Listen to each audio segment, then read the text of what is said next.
പിണറായി സർക്കാരിന്റെ വികസന പട്ടികയിൽ ഏറ്റവും മുന്നിലാണ് കണ്ണൂർ വിമാനത്താവളത്തിന്റെ സ്ഥാനം.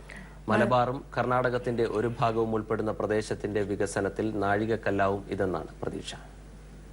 കണ്ണൂരിൽ നിന്ന് വിമാനങ്ങൾ പറന്നുയരുമ്പോൾ അതിന്റെ ക്രെഡിറ്റ് സ്വാഭാവികമായും മുഖ്യമന്ത്രി പിണറായി വിജയന്റെ അക്കൗണ്ടിൽ വരും.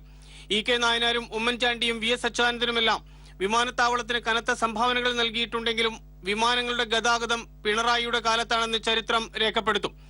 വികസന ഗ്രാഫിൽ കണ്ണൂർ വിമാനത്താവളം ഏറ്റവും മുകളിൽ തന്നെയുണ്ടാകും. അന്താരാഷ്ട്ര വികസന കാഴ്ചപ്പാടുകളെ പൂർണ്ണമായും ഉൾക്കൊള്ളാൻ പര്യാപ്തമായ രീതിയിലാണ് നിർമ്മാണം.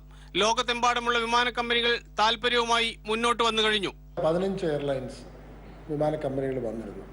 ഇന്ത്യക്കകത്തുള്ളതും ഇന്ത്യക്ക് വെളിയിലുള്ളവരും ഉണ്ടായിരുന്നു. ഒരു വർഷത്തിനുള്ളിൽ കണ്ണൂർ വിമാനത്താവളം പൂർണ്ണമായും പ്രവർത്തിച്ചു തുടങ്ങും. നിർമ്മാണങ്ങൾ 90% കഴിഞ്ഞു. ലൈറ്റിംഗ്, റൺവേ, പാസഞ്ചർ ടെർമിനൽ ഒരുക്കങ്ങൾ പൂർത്തിയായി എന്ന് തന്നെ പറയാം. കസ്റ്റംസ്, എമിഗ്രേഷൻ, സെക്യൂരിറ്റി ജോലികൾ കുറച്ചുകൂടി ബാക്കിയുണ്ട്. ലൈസൻസിനുള്ള നടപടികളും അന്തിമഘട്ടത്തിലാണ്. 2555 ഏക്കറിലാണ് പ്രവർത്തികൾ. റോഡ് നിർമ്മാണം ദ്രുതഗതിയിൽ നടക്കുന്നു. റെയിൽ കണക്ടിവിറ്റിക്ക് സമയമെടുക്കുമെങ്കിലും പദ്ധതി പരിഗണനയിലുണ്ട്. യാത്രക്കാർക്കും ചരക്ക് വിനിമയങ്ങൾക്കും ഒരുപോലെ പ്രാധാന്യം നൽകി എത്രയും വേഗം മികച്ച വരുമാനമുണ്ടാക്കുകയാണ് ലക്ഷ്യം. അങ്ങനെ വരുമ്പോൾ സ്വന്തം നാട്ടിൽ വൻ വികസനമുണ്ടാക്കിയ നേതാവെന്ന പ്രതിച്ഛായ കൂടി പിണറായി വിജയൻ എന്ന പേരിനൊപ്പമുണ്ടാകും. സി.കെ. വിജയൻ, മാതൃഭൂമി ന്യൂസ്, കണ്ണൂർ.